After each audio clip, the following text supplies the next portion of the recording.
We're back. Yes, we are on this Friday. Sports Day, JAKIB Sports YouTube Network. Barrett Brooks, Derek Gunn, Rob Ellis hanging with you.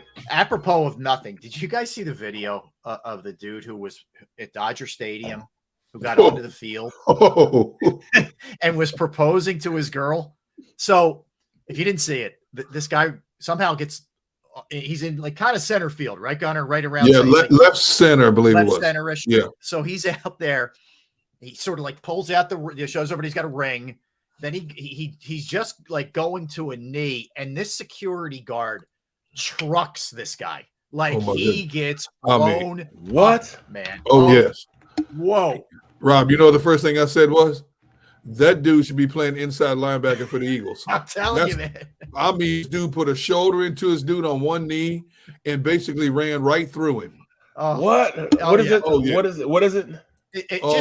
Do a search for just do like a Google search for proposal Dodger Stadium or something like that. But the other thing I thought, Gunner, as soon as I'm thinking this is just my warped mind, right? Like, did the ring go flying out of his hands? Right. Did he lose the ring in the outfield? Like, how much did that cost you if you do lose it? Like all those kind of things, man. And did we ever find out did she say yes, or was she just mortified that the guy even tried that? That we don't know, but the thing is, it's unique. She said yeah. Well, she did say yes. Okay. So a lot of people look for unique ways to propose. I get that, but now you're banned from the stadium probably for the year.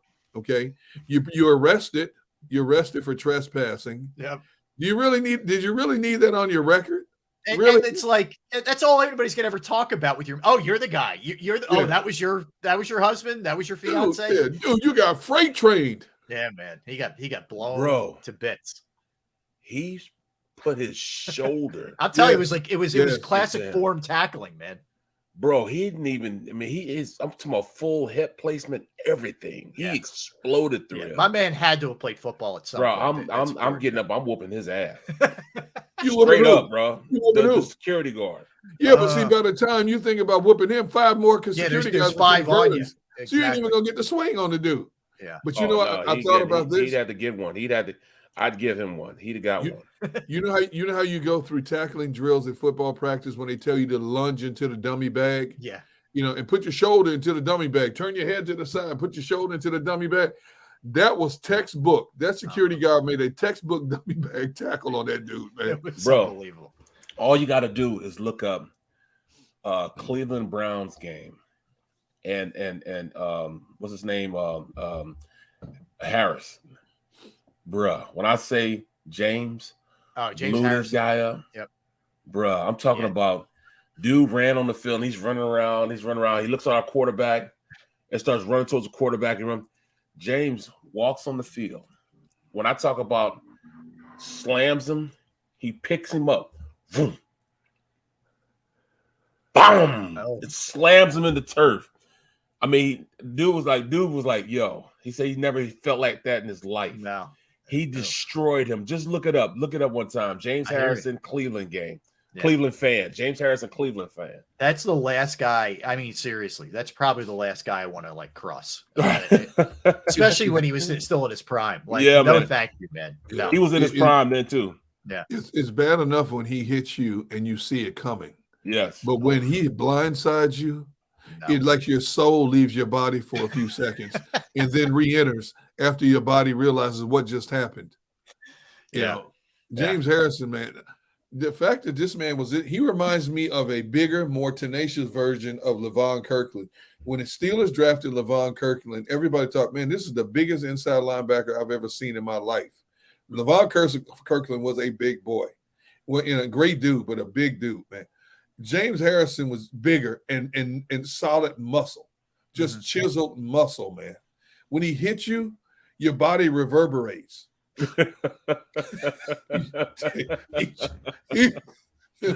seen that man make people come to tears. And he got him from behind too. When he slammed him, and dude, I'm talking about, and he finishes him down like this to hold him down to make sure he doesn't get up. Yeah, I'm looking at him like, yo, this is crazy. And the offense, was it really worth it? Was it really worth it for your 10 seconds of fame? No, first of all, he got it, almost split his head open. That's number one. And then number two, he's going to get arrested. So it means you got your ass kicked, and the police are going to kick your ass. I hear you, man. That's a no situation. Yeah, it's not a fun day. Not a day I'm looking to have. So you look at it. We were talking about the defense. I just want to stay on the Eagles defense for a minute. So you've lost Hargraves, CJ, GJ, Edwards, Epps, White. Sort of the main pieces from. Am I missing anybody? Tell me. But from the defensive side of the ball, right? Am I missing anybody? Right. I think that's kind of the main. Yep. So where they are right now, and I think we'd all agree that it's. You definitely don't discount an offensive lineman, but it's probably more likely they go defense. How much worse are they defensively than they were? I mean, you know, I some of it's an unknown with the Kobe Dean and Davis. I know that, but if you're looking at it right now, do you feel like this team takes a big step backwards, a little bit? Like where are they there? Because I think the offense is going to be just fine, personally, barring injuries. Well, I'm gonna be honest with you. I think the secondary will be just fine right now, even with them starting Reed Blankenship, even though he's unproven, and it's a lot different from playing and starting 4 games than starting an entire season, because now offensive coordinators have a playbook on you. They know how to play you now. So that'll be, you know, him and Epps is a better player than Reed Blankenship because he has more experience, you know, and Epps is a better athlete. But when you look at CJ GJ and then you put Terrell Edmonds there, I think they upgraded there. So we'll say the safety position is kind of a, you know, at the safety position, they are a little worse at the safety position, but they're good enough to play. At the field the defense right now, they'll be good enough. I think the biggest difference you'll see is at the linebacker position. And it's because the experience that TJ Edwards brought to the table and the size that he has and his playmaking ability to get up the field until Nakobe Dean gets to a point where he's used to playing at the NFL level. Right. That experience is what's going to, you know, differentiate him and TJ Edwards. And when you look at athleticism, there's no question Nakobe Dean is far better as far as being an athlete than TJ Edwards. So he'll be able to go out there and make plays up the field, probably a little faster because he's more instinctual. He just won't have the size, you know, he just won't have enough bricks in his ass right now to be that much of a difference, you know what I'm saying? But he will eventually be as good or better than Nakobe Dean. From Go ahead. Then you look at White, you know, because they're White and Nicholas Morrow. I think that's a wash. I don't think either one is better than the other one. Okay. You know what I'm saying? I think that's a wash. Defensive line, I think they're cool with the defensive line. Yes, Hargrave was a guy that can go out there and rush the passer. He had 11 sacks. That's hard to do from the inside interior defensive lineman. But I still think it's a wash because they have guys that can come in and play. They'll be better against the run with Hargraves not being there. Hargraves could not play the run. And people go, oh, there's 11 sacks. Well, he didn't play the run either. They drive the ball on him all day. So, you know, it's pick your poison. You want to stop the run or you want to, you know, press the pocket. You know, I think they can press the pocket now and stop the run with the guys they have right now. So defensively, I think they can go out and fill the defense. Last year's defense was great in pass. This defense, we have to see what they are. My biggest concern is you lost your top 5 tacklers on a suspect tackling defense to begin with. Now that all those pieces aren't there anymore, you have to replace them. How much of the same or worse could it be in terms of wrapping up players, getting ball carriers to the ground? You know, sometimes in games, the second and third effort by a ball carrier is the difference in controlling the clock and keeping that opposition off the field, i.e. this Eagles, you know, potent offense. I'm looking at the nuclear players now. We talk about Blankenship will be okay. We don't know who the other safety is just yet. The cornerbacks are not great tacklers. Hassan Reddick is not known for his tackling. He's known for his rushing ability. Right. Josh Sweat known for his rushing ability. There's ways offensively to counter that. These guys coming off the edge like you know, Lamborghinis. Hey, you hit them with trap runs, you hit them with delayed runs up the middle, that neutralizes that kind of stuff. If you got guys in the middle of the field that can't wrap them up, that's a major problem. A lot of games will be a lot closer than they should be in that case. And we saw that happen in certain games this past season.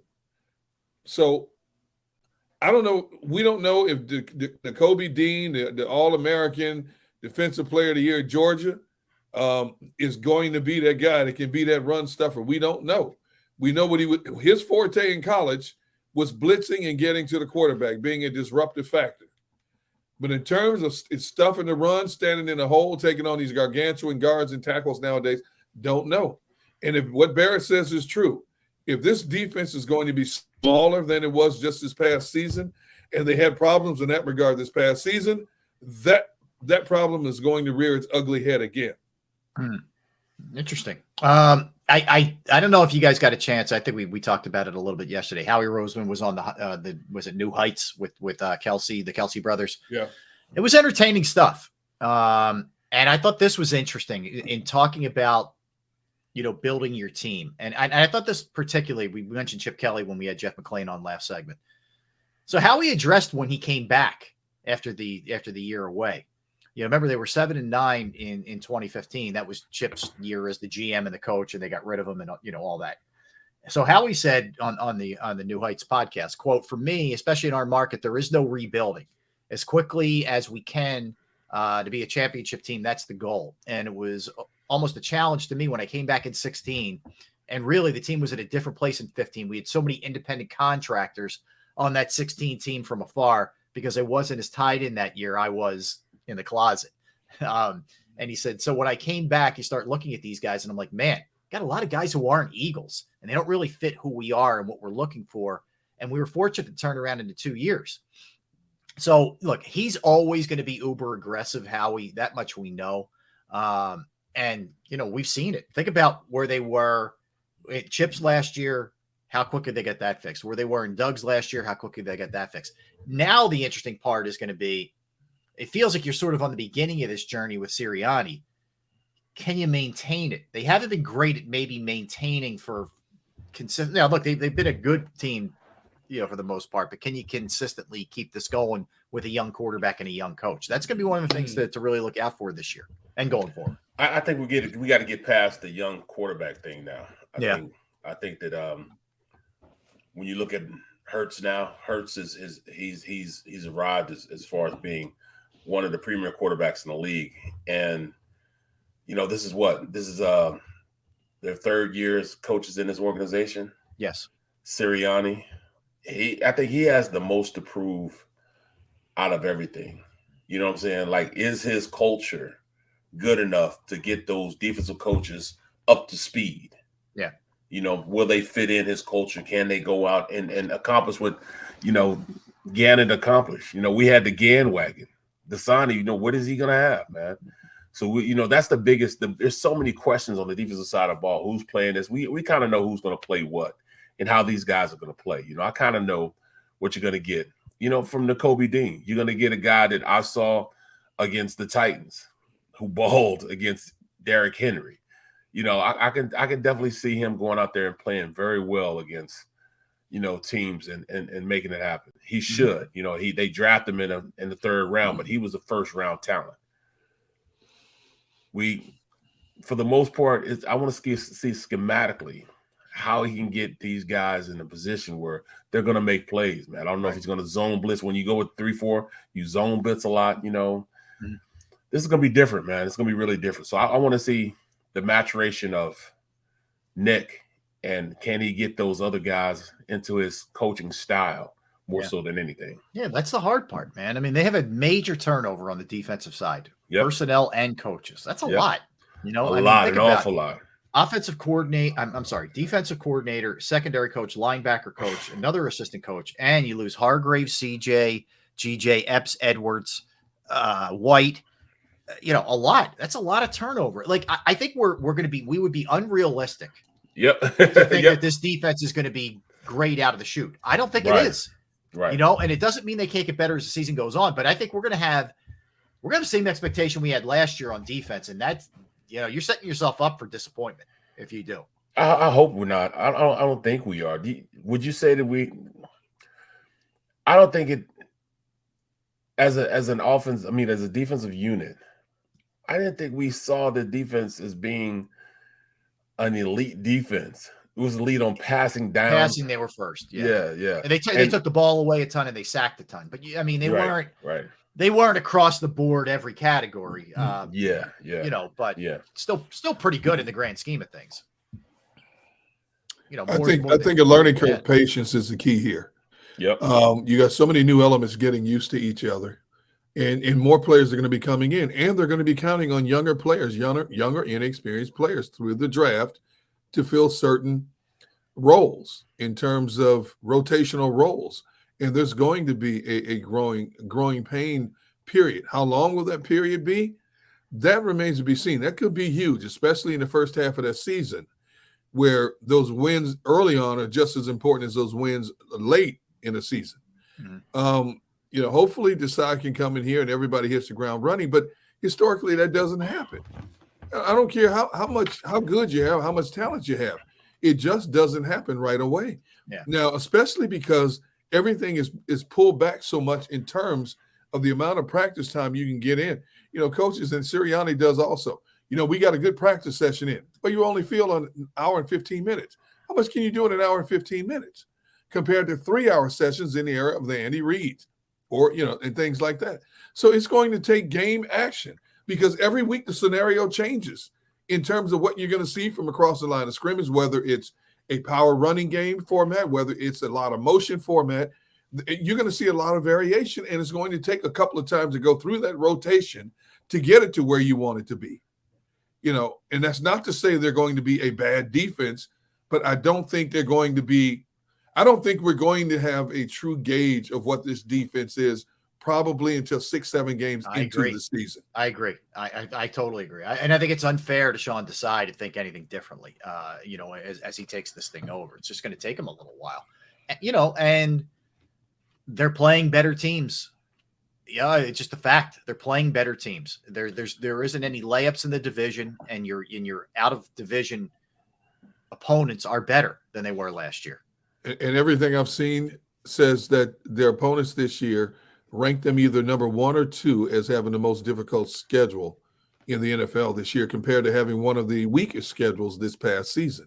So you have to couple in that fact as well.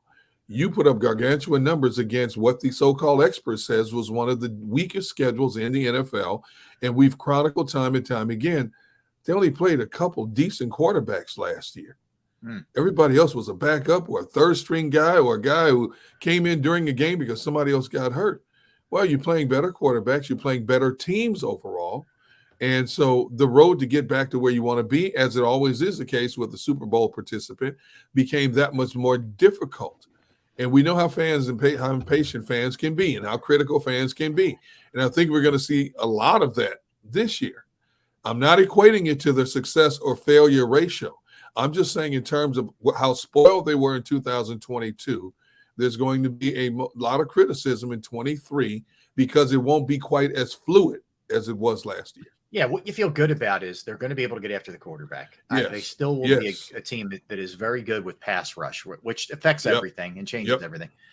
We need to see if they're a little bit lighter, how good they are against the run. And look, we all roads sort of lead back to this. How good is Jordan Davis? How good is Nakobe Dean? How will they be in run fit? How will they be in a lot of other ways? So that, you know, look, I think it's realistic to kind of go in with your eyes open and just say this is probably going to be a team that at least early relies more on their offense. And the beauty is, think about it. What did you lose offensively? Say Amalu and Miles Sanders. I think both were good, but both are replaceable, you know, for sure. And they are replaced. Yeah. I mean, a lot of this comes down to Rashad Penny staying healthy and maybe somebody that they draft to go with Gainwell and Boston Scott. And then if it's Juergens moving over, or if it's some other, you know, something else unforeseen maybe, but I feel like they're going to be real close to what they were last year offensively, because you have the quarterback, you have the receivers, you have the tight end, you still have the offensive line. So you should be able to be better. I mean, those guys, think about it. We're not accounting for Jalen getting better, Devontae Smith getting better, Dallas Goedert getting better, Landon Dickerson being better than he was last year, Mailata being better than he was last year. I think all those things are very realistic. You're talking about younger guys for the most part. I think they're going to be a lot better than they were last year, simply because we've seen it, man. Jalen comes in, he never comes into the same spot. He never stays the same. He's always progressing and being better. I sent you guys that clip of what Nick Saban said. Yeah, he went in regarding Jalen. Yeah, you know, he gets better, man. He works on the things he needs to work on. He understands his shortcomings and makes sure those shortcomings are no longer shortcomings. He finds ways to make sure that he progresses in his craft. He wants to be great. You know, what's the difference between wanting to be great and working to be great? You know what I'm saying? It's a huge difference. You know, I see people all the time that they want to get good at something, you know what I'm saying? And he didn't want to go get good at things. He wants to perfect things. He wants them to be, he didn't want his shortcomings to become, he didn't want to be shortcomings anymore. He wants to do it so much that it becomes secondhand to him, you know? So when I heard what Saban said that he worked on, you know, so Barry, let's lay it out for maybe people didn't see it. So what Saban says is, look, when he was here, he won a lot of football games, but he ends up getting benched. He didn't transfer. He wanted to graduate from Alabama. He stayed here. He graduated. And Saban said to him, if you want to play in the NFL, you have got to learn how to become a better passer. You got to learn how to read defenses better. You got to be able to just develop your passing game, all those kind of things. He stayed there. That's all he worked on, even when Tua was the quarterback. And he was ready, and he came in the SEC title game and helped them. But then he said when he was looking for a place to transfer, he said, "Tell me if I'm just doing this off the top of my head." Bro, this is almost Savant-esque.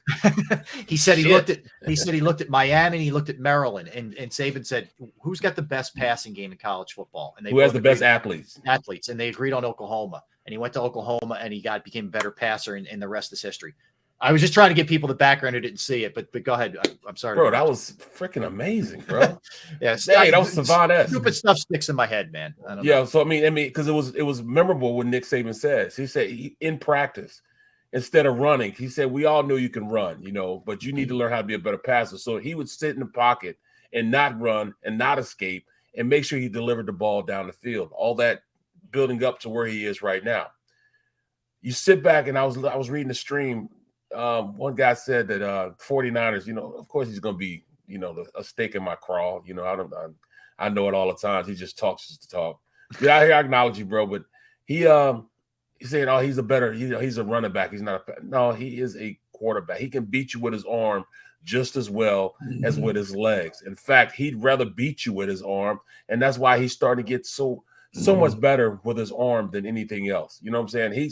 He's becoming accurate. Even when he hurt his shoulder, came back, he was still accurate. So, I mean, this has become him being a drop back passer who has the ability to break your back when they need to run it. Oh, and by the way, if they want to take a game over, they can still take a game over and run them like, you know, with the read option. So, I mean, you rarely get that type of athlete that can do those type of things. Yeah, I don't know how you could, if you're still doing he can't beat you with his arm after watching last year and then watching in the Super Bowl. You know, to me, your argument, it just doesn't hold any weight. You just have an agenda. Those are people that just hate Philadelphia and are not going to give him his credit. And I'm talking about people that have prominent roles. I never could figure that out. You know, they're just not going to give this kid, I shouldn't say kid, young man, his due, for whatever the case may be. But, you know, the more people talk negatively about him, the more positive he shines. Right. You know, and I agree with you, Derek. And I think that he, in the absolute most right way, feeds off of that stuff. It is definitely like great fuel for him, all the doubters and everybody else. I think he's always, in a weird way, the best thing that could have happened for the Eagles was the stuff that he went through in college. I'm sure it was very painful for him at the time getting benched in the championship game. And then Tua throws that touchdown to Devontae Smith and they win a national championship. Like, think about how bittersweet that is. It's almost like Carson Wentz in a little way where you're like, damn, man, I got us to 11-2, whatever they were at that point. And then Nick brings us home. I'm happy for the team, but it also hurts a little bit. There had to be a little bit of that with Jalen, right? But instead of pouting or transferring, like we see almost all these guys do now, basketball and basketball and football, he stayed there. He had a goal to get his degree, got his degree, tells you about his character. He listened to Saban say, you got to get better as a passer, to the point where, as Barrett said, he wouldn't even move in practice. He wouldn't get out of the pocket and run. And so the Eagles got more of a developed, from a character standpoint and an understanding that he's got to be a better passer guy than maybe they would have gotten had he just continued to have pretty good success at Alabama and not transfer, not go through some of those ups and downs. It really helped them in a lot of ways. I'm going to go into the theory of what we just talked about. The Eagles sat down and identified all of these traits when they made that decision to draft him, because I still can't get over the fact we were all dumbfounded. Why would you take another quarterback in the second round when you just handed a guy before him the keys to the kingdom? And the Eagles knew they were in a situation where he could sit, wait, and learn before they would turn the reins over. Maybe they even turned the reins over to him sooner than they wanted to, but because of what the other guys started doing, you had to expedite the process. But give the Eagles credit. We chastised them for being so inconsistent a lot of times in their draft picks, and this one was one where it was meticulous in terms of the evaluation process of what they saw in him, traits that obviously we couldn't see, but they identified on film and in people they talked to both at Oklahoma and Alabama about his character. Mm-hmm. And because his team is so adamant about bringing in high character guys, he fit every criteria you could think of in terms of what they were looking for potentially as the next quarterback for the Philadelphia Eagles. Yep, absolutely. And if everything you just said, Derek, is right. Props to the Eagles for taking all that into account, above and beyond just the film of what you're seeing from him in his career. Good stuff. All right, we'll turn our sights to the Phillies and the Sixers. We'll do a little combo effort before we do our NFL segment at 2:00. Some stuff to get into with the NFL. We're going to look at the up and coming teams in the NFL. Matthew Stafford has a nice little day today for himself. Big V in the news, but we'll get into all that kind of stuff in a little bit. We'll come back. Phillies meltdown and some Sixers who get back at it tonight. What's the approach here as we go forward for the Sixers here? Last 6 games. Do all that when we come back. Don't go anywhere. Derek Gunn, Barrett Brooks, Rob Ellis. We're Sports Take, JAKIB Sports YouTube Network. Time to tell you right now about Pro Action Restoration. Yes, Pro Action Restoration. They are the folks that you reach out to if your home, your business, your property goes through the pain, the inconvenience of water, fire, smoke, mold damage, whatever the case may be. They're on call 24 hours, 7 days a week to assist. I know I've gone through it at my parents' house. They had water damage and it was a mess and they couldn't clean it up. They were older folks, et cetera. It was a Saturday. I called Pro Action Restoration. They got right out. They cleaned up the problem. They fixed it. The crew was professional. It was clean. The price was right. I mean, every single box was checked. They're licensed, bonded, fully insured. They've been serving the tri-state area for more than 2 decades. Pro Action Restoration will work in conjunction with your insurance company. So again, it could be water, could be fire, could be smoke, could be mold remediation that you need. They can handle it. Give them a call, 610-623-3760, 610-623-3760, or online at proactionrestoration.com. That's proactionrestoration.com.